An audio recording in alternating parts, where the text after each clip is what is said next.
मंच में उपस्थित प्रसिद्ध नेतागण विभिन्न क्षेत्रों से और खासतौर पर भारतीय जनता पार्टी के महाराष्ट्र और मुंबई शहर के प्रमुख नेतागण, यहाँ इस हॉल में बैठे अनेक यहाँ की बम्बई, आदरणीय बम्बई की जो मेरा एक प्रकार से राजनीतिक जीवन जहाँ से मैंने शुरू की उस शहर के प्रमुख लोग यहाँ उपस्थित हैं, उनको मैं नमस्कार करता हूँ। और विशेष तौर 40 साल की दोस्ती में राम नाईक के साथ हमने कितने घंटे बिताए। इस ये जो आंदोलन चली जनजन के नाम से और फिर बाद में आज राम मंदिर और उसके बाद एक सांस्कृतिक क्रांति के नाम पर जो इस देश में एक लोगों का आशा है कि हमारे देश की एकता को एक ऐसे नमूना प्रस्तुत करें कि दुनिया में हमारी दोबारा जो 1000 साल के पहले जो सम्मान थी वो वापस आए। जब मैं लोगों से बात करता हूं कि प्रमुख परिवर्तन क्या होनी चाहिए तो मुझे आमतौर पर लोग 3 बातें कहते हैं। एक, इस भ्रष्टाचार को मिटा दो, इससे हम तंग आ गए। और दूसरा है कि वो कहते हैं कि हमारे देश में जो इकोनॉमी में सिर्फ श्रेष्ठ लोगों के लिए मौका मिल रही है, जो आम जनता की नौकरी, हमें भीख नहीं चाहिए, हमें एनरेगा जो भी है वो नहीं चाहिए, हमें स्थायी नौकरी का व्यवस्था होनी चाहिए। और तीसरी बात कि हमारे देश के साथ 100 करोड़ से ज्यादा जनता के देश कि इस प्रकार से जो छेड़छाड़ होती है हमारे साथ, छोटे देशों से बड़े देशों से, कहीं ना कहीं हमको एक निर्णायक मुंह तोड़ जवाब कहीं देने के लिए हम स्थिति में होनी चाहिए। अब देख रहे हैं पाकिस्तान जब भी चाहे पार करके आ जाती है, हमारे जवानों के सिर काट देती है। तो पाकिस्तान क्या है? जिस देश को हमने एक बार 2 टुकड़ा किया, इस बार हम 4 टुकड़ा भी कर सकते हैं।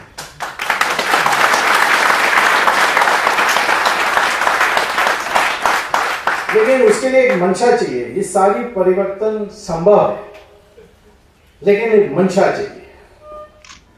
मंशा नहीं है तो नहीं कर सकते, कितनी भी हमारी शक्ति हो सकती है। 1000 बकरी एक जगह में खड़ी हो जाएं और एक शेर आएगा तो संख्या तो बकरी के साथ है, लेकिन भागेगा बकरी।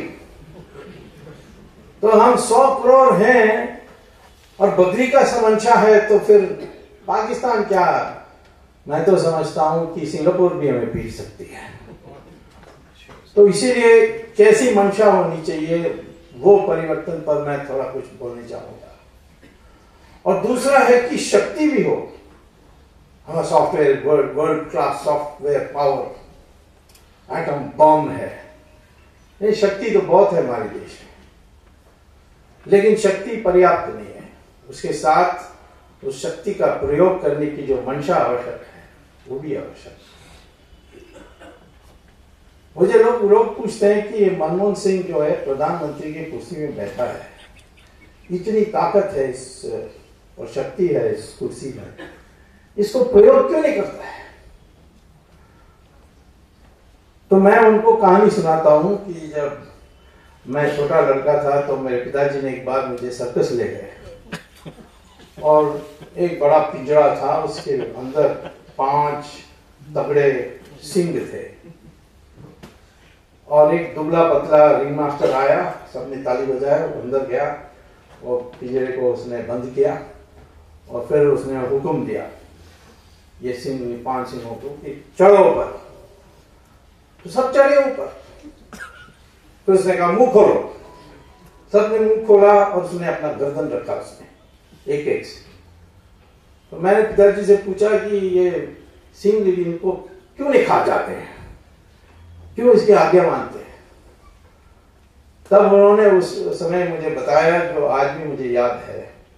उन्होंने कहा कि जब छोटे होते हैं तब से इसको तैयार की जाती है कि हुक्म मानना, उसको खाना खिलाते हैं जब वो हुक्म मानता है, तो तैयार बड़ा होने के बाद, इतने तगड़ा होने के बाद भी वो आज्ञा मानता है। तो मनमोहन सिंह भी सर्कस का सिंह है।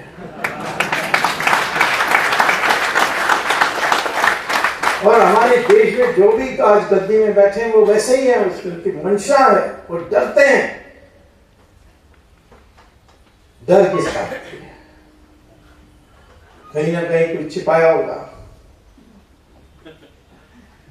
मुझे बहुत पहले से लोग कहते थे कि इस देश में कोई क्रांति लाएगा तो वो फकीर लाएगा, कभी अमीर नहीं लाएगा, फकीर ला सकता है। तुम फकीर के पास क्या ले जाओगे उनसे?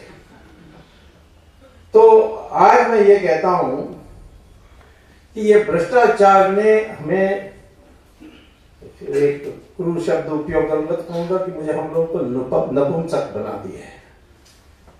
और कैसा? पहले इसकी असर सोच लो।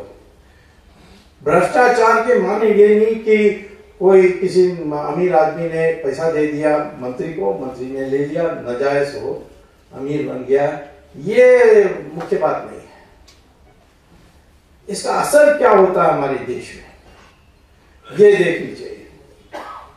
पहला असर है कि काला धन जो है ये एक हिस्सा विदेश चली जाती है हवाला के रूट के जरिए, एक हिस्से हमारे देश में रहकर खर्च हो जाती है। खर्च किस बात पर करते हैं? आज उन्होंने फॉरवर्ड ट्रेडिंग खोल दिया है एग्रीकल्चर कमोडिटीज।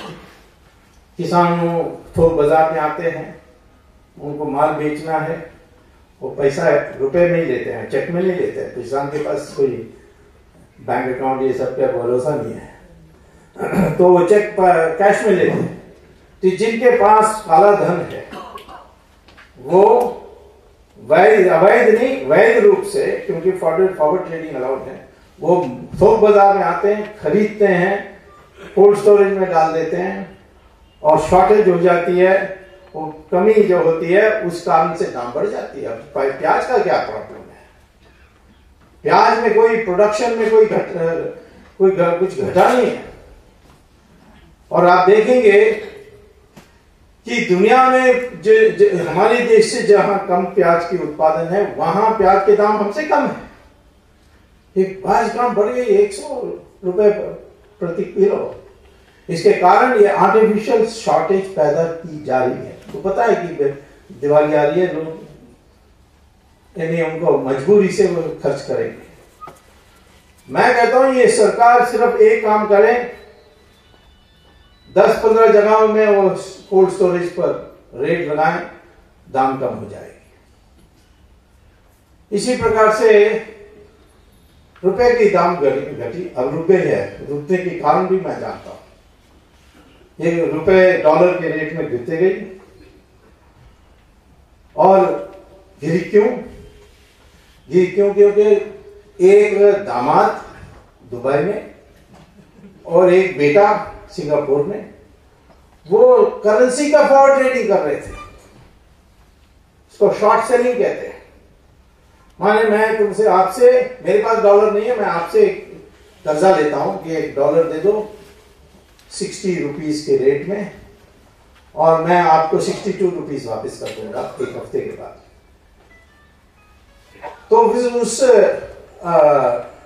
डॉलर को वो लेने के बाद देश भर में, क्योंकि रुपए फेंकता है 6-7 रुपए, तो नेचुरली सप्लाई रुपीस बढ़ती है, तो डॉलर का दाम बढ़ जाता है। अब उसको विश्वास है इन दोनों को, एक दामाद और एक बेटा, विश्वास है कि रिजर्व बैंक उसकी $277 बिलियन की जो रिजर्व्स है उसमें से $20 बिलियन निकाल करके मार्केट में नहीं फेंकेगी, जिससे डॉलर का दाम घट जाएगा। वो विश्वास कौन देगा? फाइनेंस मिनिस्टर देगा। क्यों? क्योंकि उसका बेटा सिंगापुर में बैठा है, वो कर रहा है। और दामाद, वो तो देश का दामाद है, रॉबर्ट वाड्रा। आजकल उसने दुबई में उसको क्या कहते हैं, रेजिडेंट स्टेटस ले लिया। उसको पता है क्या आने वाला है, अभी से तैयारी हो रही है उसकी। परंतु ये कोई बचने वाले नहीं है, अपनी सरकार तो आएगी निश्चित, 100% सर्टन।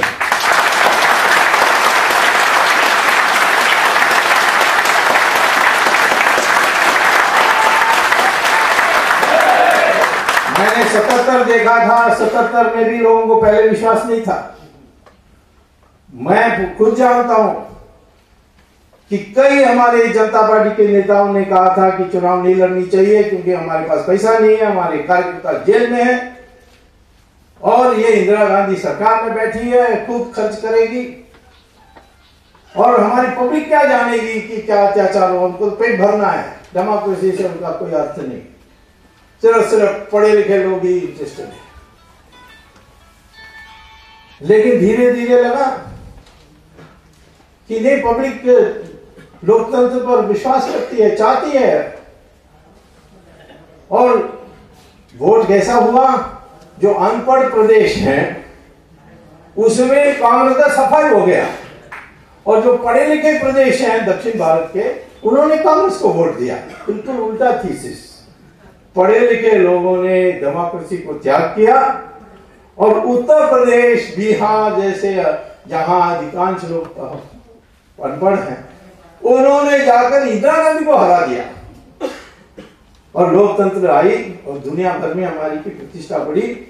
और उससे ये फैसला हुआ कि अब कोई डेमोक्रेसी के साथ छेड़छाड़ नहीं करेंगे, बेईमानी करेंगे परंतु छेड़छाड़ नहीं करेंगे, इसको डेमोक्रेसी को हटाने के लिए प्रयास नहीं करेंगे। ये तो एक मैटर सेटल हो गया, इंडिया डेमोक्रेटिक नेशन रहेगा। अब आज की लड़ाई है कि इस देश में जो 1000 साल के पहले जो ईमानदारी थी वो वापस आएगी, इसका भी फैसला इस इलेक्शन में होना है। कोई नरेंद्र मोदी से कांग्रेस क्यों डरती है? क्योंकि वो सख्त है, वो मुलायम नहीं है।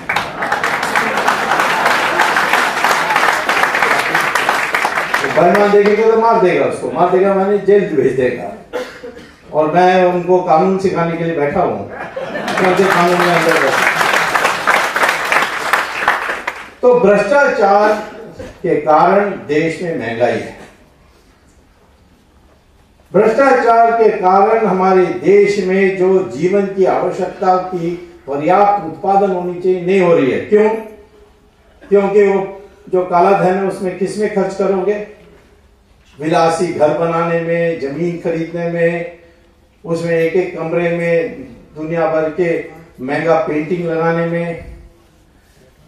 ये सारी चीजों में क्या फिर हो जाती है कि जो रेट ऑफ रिटर्न है लग्जरी गुड्स प्रोडक्शन का, उस लग्जरी प्रोडक्शन की इंडस्ट्री की रेट ऑफ ग्रोथ बढ़ जाए, रेट ऑफ ग्रोथ भी बढ़ती है, प्रॉफिट रेट भी बढ़ती है। और जो जिनके पास पूंजी वो कहते हैं मैं क्यों चप्पल बनाऊं, सस्ता कपड़ा बनाऊं, जहां मुझे 5% रेट ऑफ रिटर्न मिल रही है, यहां तो 25% रेट ऑफ रिटर्न मिल रही है। और इसीलिए वो सारा इन्वेस्टमेंट डाइवर्ट करने लगते हैं। और यहां आज हमारे देश में 70% जो पूंजी है वो लग्जरी गुड्स प्रोडक्शन में प्रत्यक्ष या परोक्ष रूप से जा रही है। इसको आदमी बने, उसको हम आवश्यक समझे, परंतु लगती है वैसे लग्जरी गुड्स बनाने में। तो इसीलिए आम जनता की जो आवश्यकता है वो मिल नहीं रही है। उसका कारण है काला धन। इसी प्रकार से काला धन के कारण आप टेंडर में, सड़क बनाने के टेंडर में आप भ्रष्टाचार करोगे तो रोड बनेगी, वो मिट्टी डाल के बनाएगा, कोई पूछने वाला नहीं होगा। एक बारिश आएगी, खड्डे खड्डे। बंबई जैसे शहर में जिसको दुनिया के सबसे श्रेष्ठ देशों में गिना जाता है, वहां ठीक से सड़क नहीं बना सकते। मलेशिया में हिंदुस्तानी कर्मचारी बनाते हैं, नाइजीरिया में बनाते हैं। जब इराक की जो इन्वेजन हुई थी तो अमेरिकन ट्रूप्स ने वो बंदरगाह है बसरा, उसमें उन्होंने टैंक ये सारे उतारे और फिर रोड से गए बगदाद, तो जीते, यानी सदाम की मदद की। तो उसके बाद बुश ने कहा कि एक तो अच्छा काम किया उसने, अच्छा सड़क बनाया। तो मैंने बुश को चिट्ठी लिखा, ये इसने नहीं बनाया, ये इंडिया के इंजीनियर लिमिटेड ने बनाया।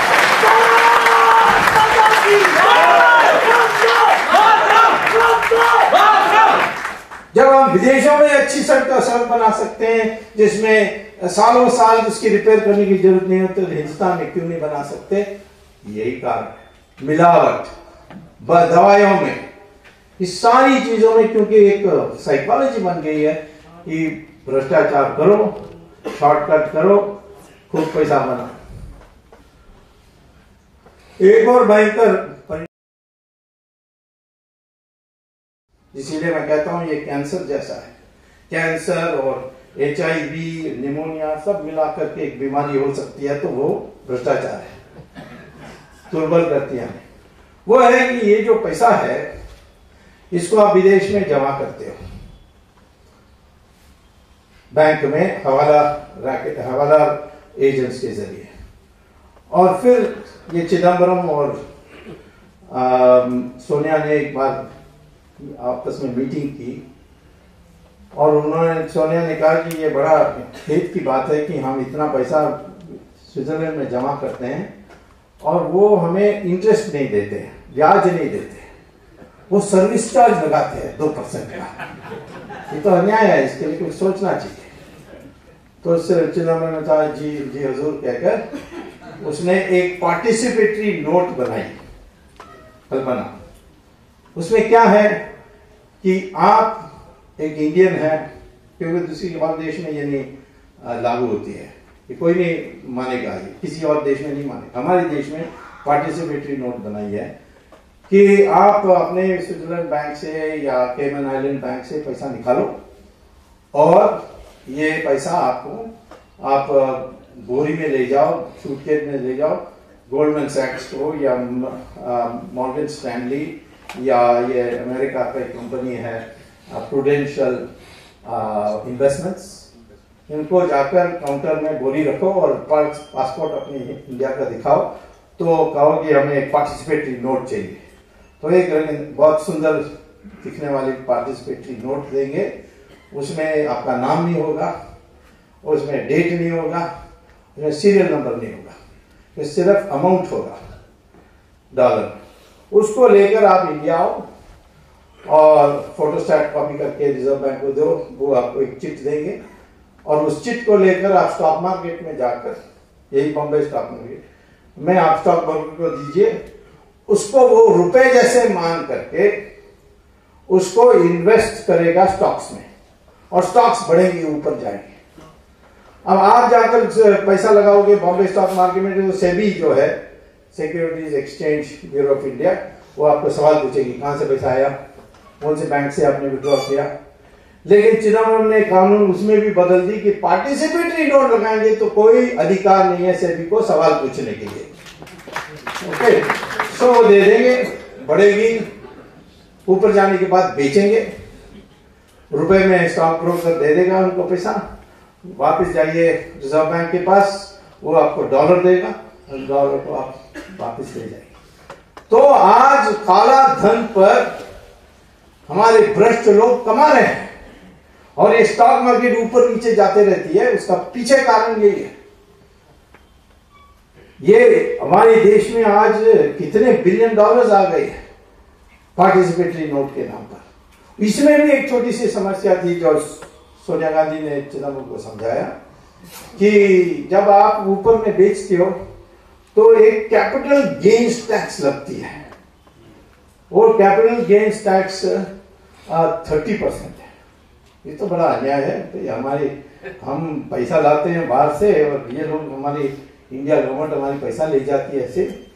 तो चिदम्बरम ने एक नया कानून बनाया कि यदि मॉरिशस का कोई कंपनी स्टॉक मार्केट में इन्वेस्ट करेगा तो उसके लिए कैपिटल गेन्स टैक्स नहीं लगेगी, क्योंकि मॉरिशस बेचारा छोटा देश है, हमें यहाँ पर प्रवासी भारतीयों का देश है, वहां कुछ नहीं है, इसीलिए मॉरिशस कंपनी के लिए छूट है।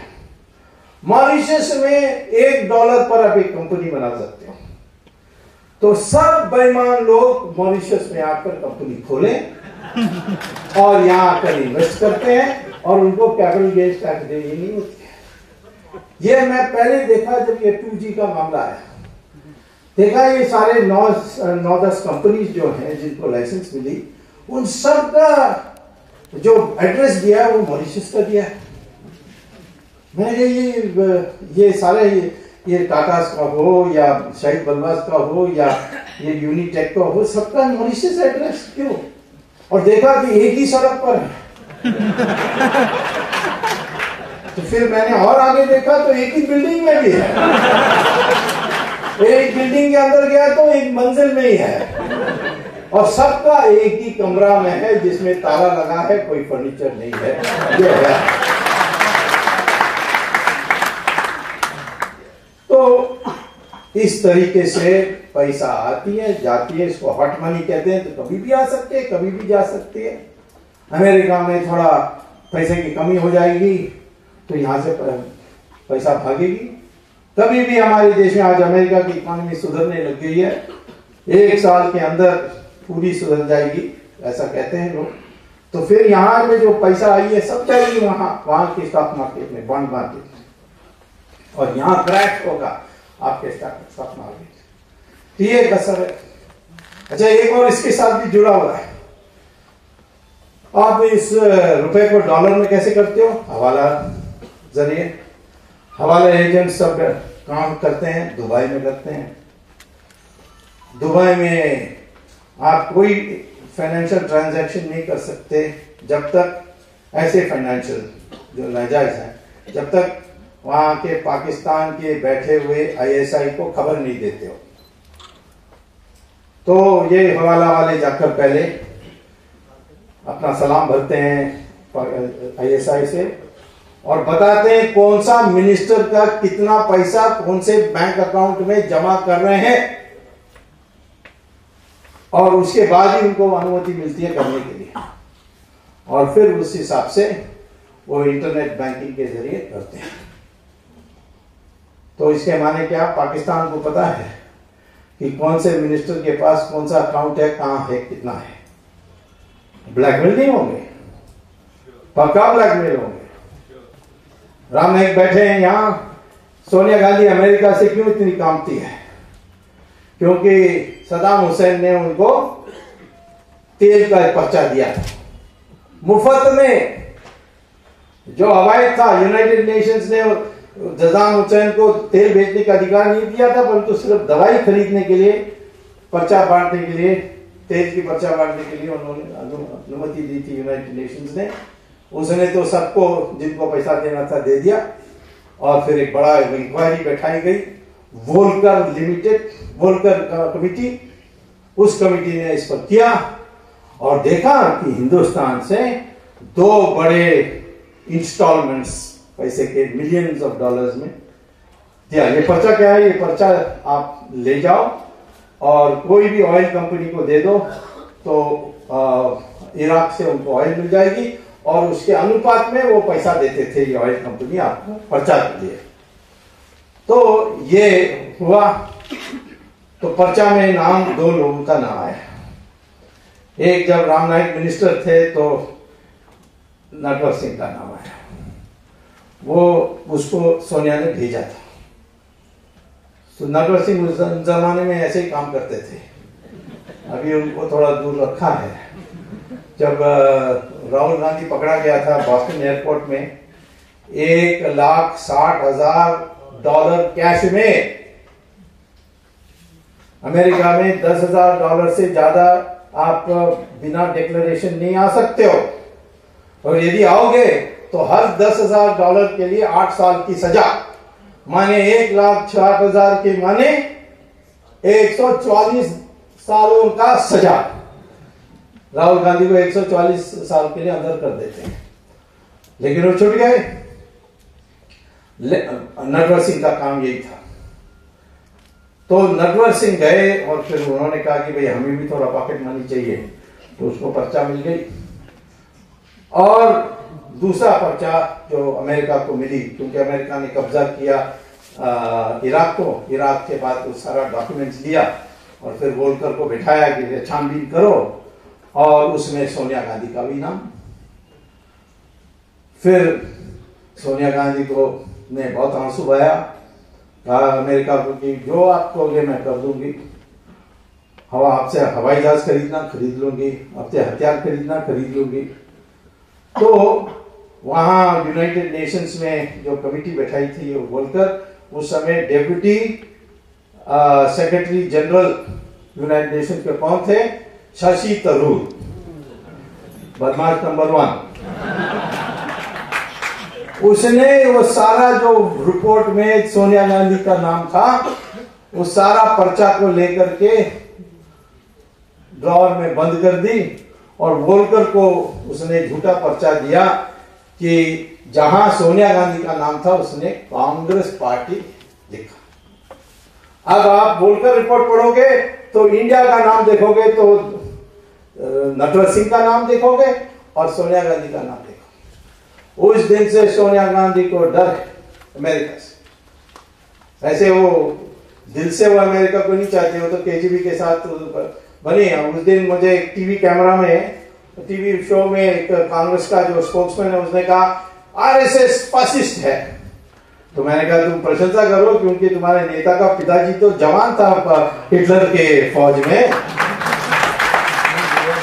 बात सही है। अब किसी को पता ही नहीं है। यहाँ हमारे देश में किसी के घर में शादी हो जाए तो वो लड़का का परिवार के मामा कौन है, उसकी भतीजा कौन है, सब ढूंढते हैं गांव में। तो यहाँ सोनिया गांधी आपके सिर पर बैठी है नेता बनके, उसके पूर्वज तो आपने कुछ पता ही नहीं किया। ये कहां थी? इसके बाप तो सोल्जर था, जवान था हिटलर के आर्मी में। हिटलर रशिया को की आक्रमण की और वहां ये पकड़ा गया, प्रिजनर बनाया गया। रशिया ने ऐलान किया कि जब महायुद्ध 45 में बंद हो गई, उस समय उन्होंने ऐलान किया कि किसी जर्मन सोल्जर को, जर्मन आर्मी के सोल्जर को 20 साल के लिए नहीं छोड़ेंगे। लेकिन इनके बाप को 4 साल नहीं हुआ था तो छोड़ दिया। क्यों? ये केजीबी का बन गए।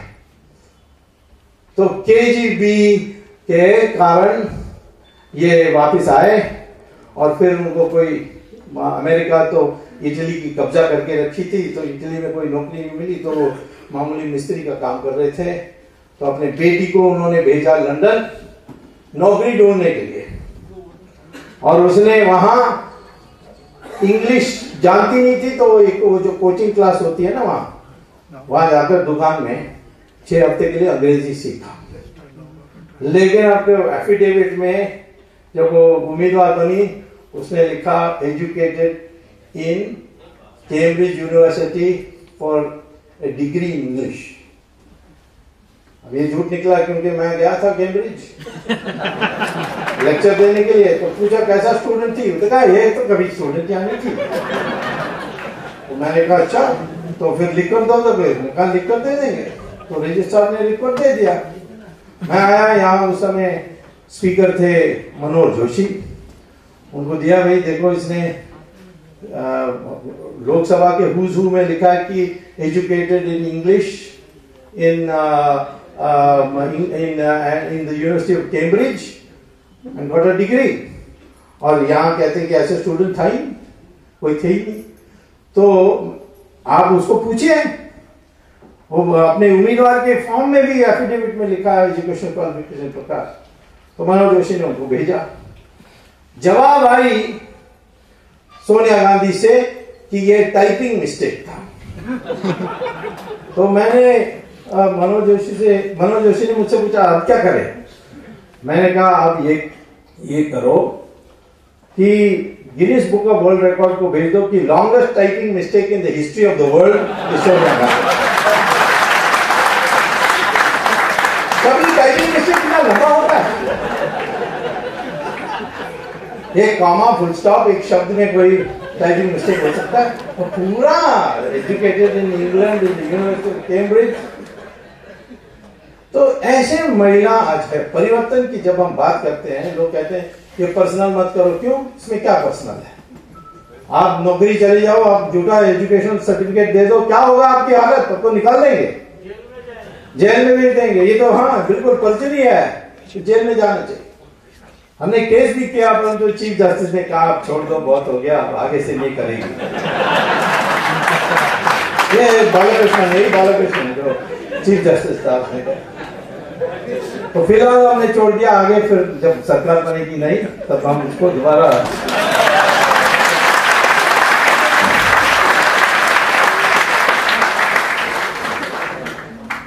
तो मैं एक और सवाल पूछता हूं जिसका जवाब मैं नहीं दूंगा, परंतु आप अनुमान लगा लीजिए। वो है कि ये 5 साल इंग्लैंड में थे, 63 से 68 तक, 68 में शादी हुई। तो अब ये स्कूल और कॉलेज नहीं जा रही थी तो क्या कर रही थी?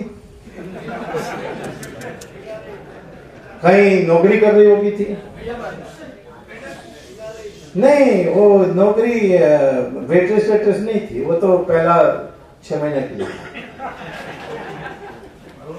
एक पाकिस्तानी कंपनी में, सलमान तसीर उसका नाम है, उसमें नौकरी कर रही थी। अब भाई साहब, सलमान तसीर तो ISI का आदमी है। अभी उसको, वो गवर्नर था पंजाब का, उसको गोली से मार दी थी ये तालिबान वालों ने। वो ये मुझे पाकिस्तान के लोगों को पता है, तो इससे ब्लैकमेल नहीं होगी। मैं इसीलिए कहता हूं कि परिवर्तन के माने ये है कि हमारे जो राजनेता हैं वो किसी के दबाव में आने नहीं चाहिए। उनका फैसला गलत हो सही हो अलग बात है, परंतु दबाव में जो होता है वो राष्ट्र के साथ नुकसान होता है। कैसे हम पाकिस्तान का जवाब दे सकते हैं जब पाकिस्तान हमारे नेताओं के बारे में जानते हैं? यहां प्राइम मिनिस्टर डरते हैं श्रीलंका जाने के लिए, लेकिन उनको कोई डर नहीं है कि वहां नवाज शरीफ के साथ बात करने के लिए। नवाज शरीफ जो है ये स्वाधीन प्रधानमंत्री नहीं है, ये तालिबान के पिट्ठू हैं, तालिबान की मर्जी से आए। आज तालिबान का प्रभाव उनके मिलिट्री में है, उनके ISI में है, और तालिबान की सरकार बनने में थोड़े दिन ही बाकी है, और उसके बाद वो यहां आक्रमण करेंगे। उन्होंने उनकी पुस्तिकाओं में लिखी है कि भारत देश की इतिहास, भारत देश जो है, हिंदुस्तान जो भारत देश नहीं कहते, हिंदुस्तान जो है वो इस्लाम का अधूरा इतिहास है। कैसा अधूरा इतिहास है? कहते हैं कि हम ईरान गए थे, जब हम ज़ोरास्ट्रियन वहां राज कर रहे थे, उसकी कब्जा की इस्लाम ने। ईरान को कब्जा करने के बाद 15 साल में ईरान को हमने 100% मुसलमान बना दी। ये मुझे नहीं पहले पता था, जब मैंने इनकी पब्लिकेशन पढ़ी तब पता लगा। बगल में मेसोपोटामिया बेबीलोन, जिसका नया नाम है इराक, उसको 17 साल में हमने 100% मुसलमान बना दी, और इजिप्ट को हमने 21 साल में 100% मुसलमान बना दी। क्रिश्चियन ने यूरोप को 50 साल में क्रिश्चियन बना दी, सारा यूरोप। और हिंदुस्तान में 800 साल मुसलमान राज किया, क्रिश्चियन ने 200 साल राज किया, और तब भी 80% हिंदू। ये कैसे हैं?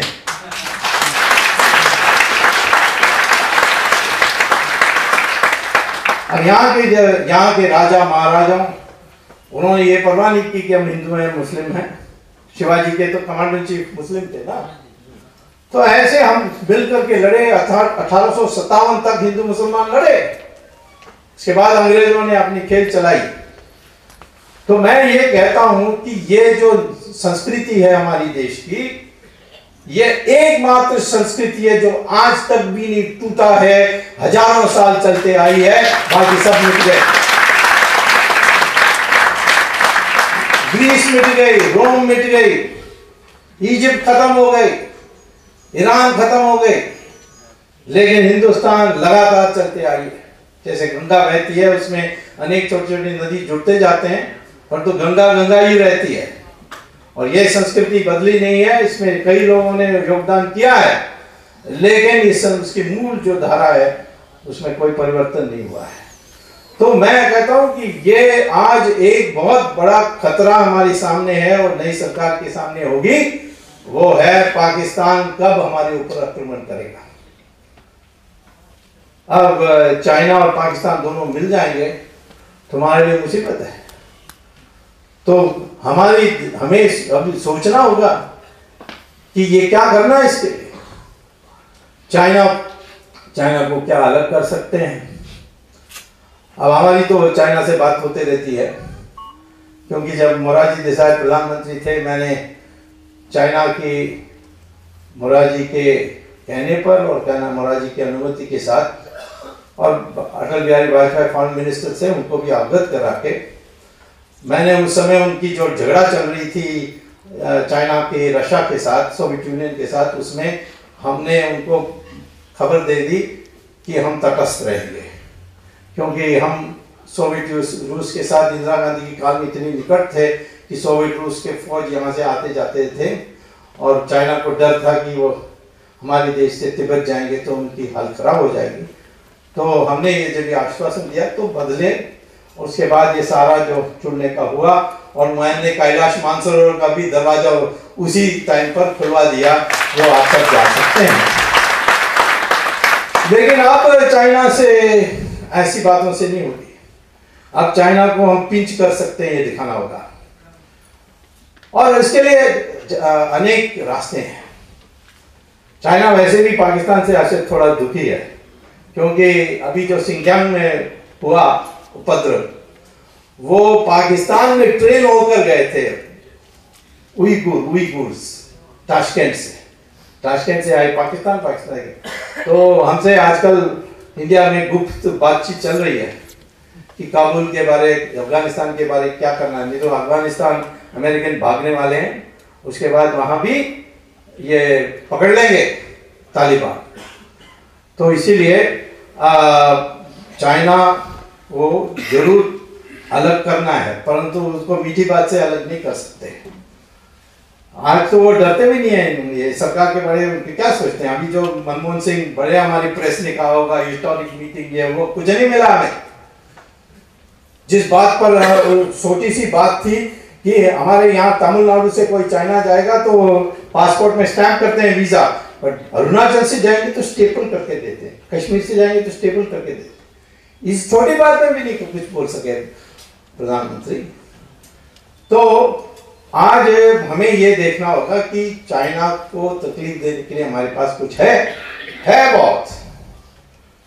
एक मैं बता देता हूं कि चाइना का सारा विदेशी व्यापार जो है वो मलाक्का स्ट्रेट से जाती है। मलाक्का स्ट्रेट माने एक तरफ निकोबार और दूसरी तरफ सुमात्रा, जो चाइना का इंडोनेशिया का हिस्सा है। इंडोनेशिया और चाइना का रिश्ते अच्छे नहीं है, तो 90 किलोमीटर की चौड़ाई है। एक तरफ हम बैठे हैं, एक तरफ इंडोनेशिया बैठी है, दोनों में संधि हो जाए और जब चाहे पाकिस्तान चाइना का जो ट्रैफिक है उसको बंद कर सकते हैं, और चाइना वहां कुछ नहीं कर सकती। हमें दोस्ती अपने जो आसपास देश हैं उनसे करनी चाहिए। कुछ नेपाल को कुछ ठीक करना पड़ेगा, और ये जो श्रीलंका है इसको अपने साथ रखना होगा। मुझे आश्चर्य होता है कि तमिलनाडु की असेंबली पास कर रही है कि प्रधानमंत्री को नहीं जाना चाहिए। नवाज शरीफ से मिलने में कोई आपत्ति नहीं, परंतु राजपक्षे जिसने राजीव गांधी की हत्या की, उससे नहीं मिलना चाहिए। तमिलों से नरसिंहाव हुआ है कि इसने कहा, ये कहते हैं तमिलनाडु, ये यूनाइटेड नेशन नहीं कहती है, नरसिंहाव कहते हैं कि मानव अधिकार का बहुत उल्लंघन हुआ है।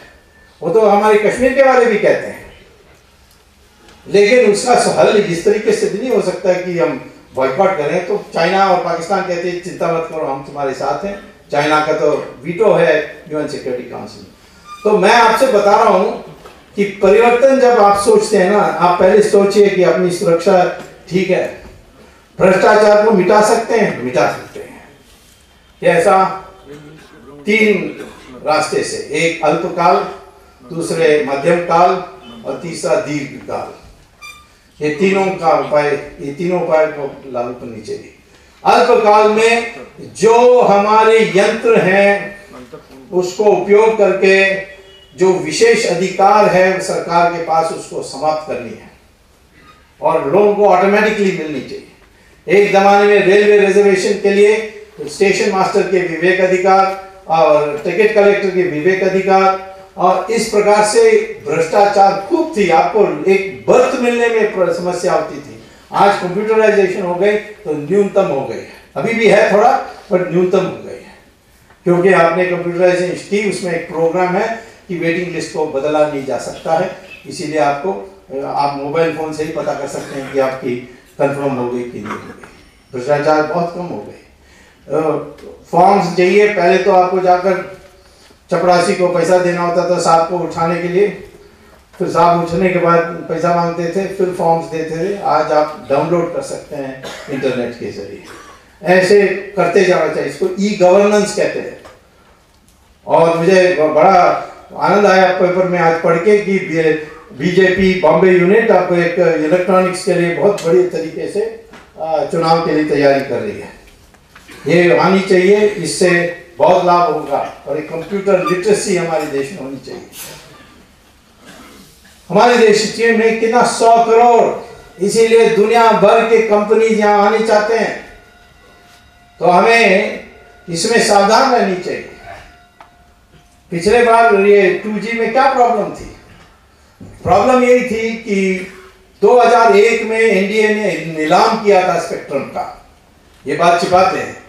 ये एनडीए ने 2001 में स्पेक्ट्रम का नीलाम करके ढूंढा कि मार्केट प्राइस स्पेक्ट्रम का, स्पेक्ट्रम माने क्या, ये जो लेन बनती है आसमान में जिसमें आपके वायरलेस जाती है, पहले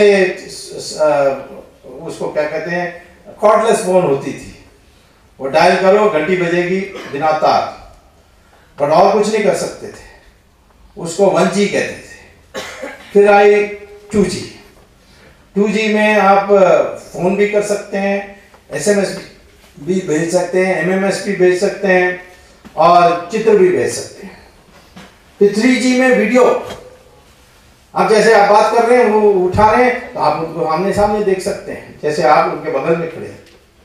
4G में 10,000 पन्ने के डॉक्यूमेंट भेज सकते हैं और उसमें फर्क इतना ही है, 1G में जो वेव है वो लंबा जाती है, 2G में थोड़ा ज्यादा होती है साइकिल्स, चीज में बहुत ज्यादा होती है। इन सब का एक लेन बननी होती है कि आपस में टक्कर ना हो, उस लेन को हम स्पेक्ट्रम कहते हैं। और आकाश सीमित है तो इसीलिए उसको बांटने में सोचना चाहिए।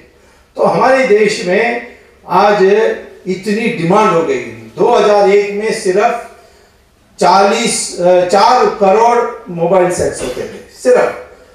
आज 2008 में जब राजा ने दिया, उसने 2001 प्राइस में दिया और उस समय कितना थी, 70 करोड़ 700 मिलियन मोबाइल फोन्स देश, तो बड़ी डिमांड थी।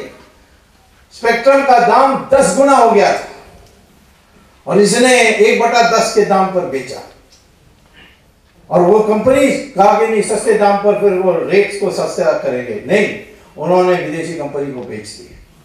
किसी ने एटिसलाट को बेच दी, किसी ने नॉर्वेजियन कंपनी टेलीनॉर को बेच दी, किसी ने डोकोमो को बेच दी। इस तरीके से सब ने सस्ते दाम से सरकार से ली और 8 गुना 9 गुना दाम पर उन्होंने विदेशी कंपनी को बेच दी। इसके ज्यादा अच्छा होता है कि सरकार सीधा 10 गुना पर विदेशी कंपनी को बेचती और सरकार को 2 लाख करोड़ रुपए मिल जाती। 2 लाख करोड़ का मतलब क्या है, टोटल इनकम टैक्स का बिल जो है, इनकम टैक्स का जो आमदनी है या राजस्व है हमारी सेंट्रल बजट में, वो 2 लाख करोड़ है और एक स्पेक्ट्रम के ऑप्शन से 2 लाख मिल जाती।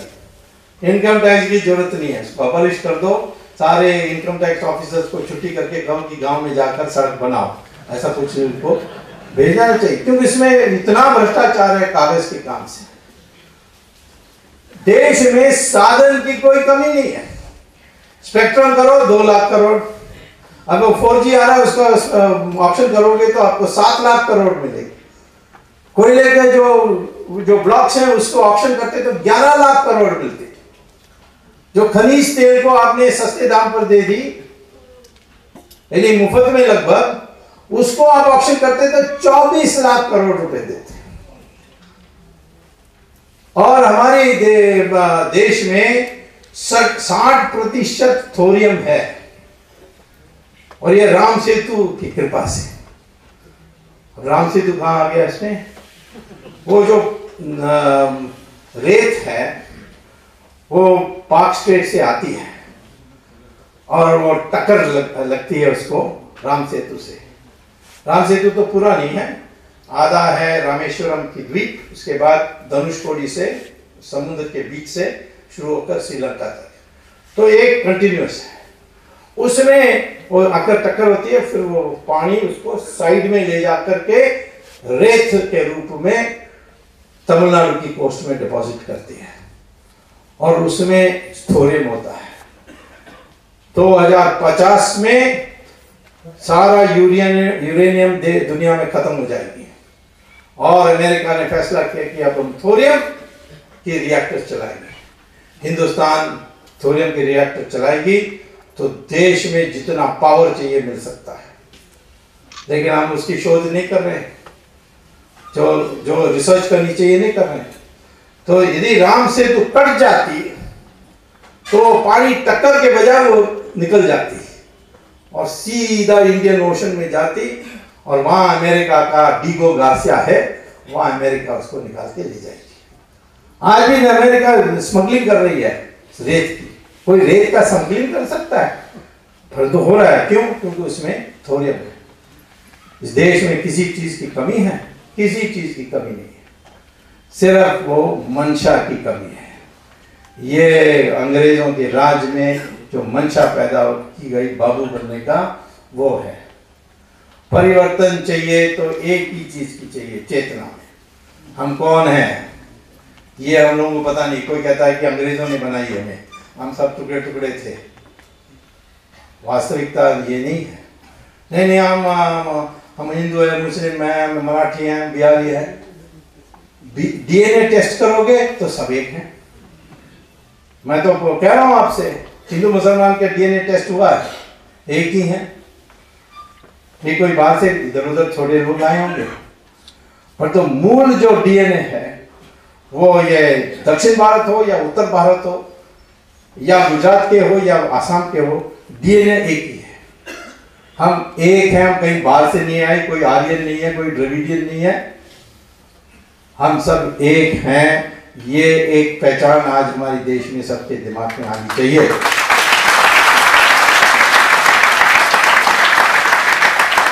अब अंग्रेजों ने दिमाग में भर दिया आर्यन द्रविडियन। करुणानिधि ने मुझे कहा कि आर्यन माने ब्राह्मण, द्रविडियन माने शूद्र। तो मैंने कहा ये कहां से आपने निकाला? नहीं, देखो हमारे लोग रंग काला है। मैंने कहा वो क्योंकि आप इक्वेटर के पास है, रंग जो है वो पिगमेंटेशन से होती है, धूप उसको काला कर देती है। वो एक अमेरिका में एक सिंगर था,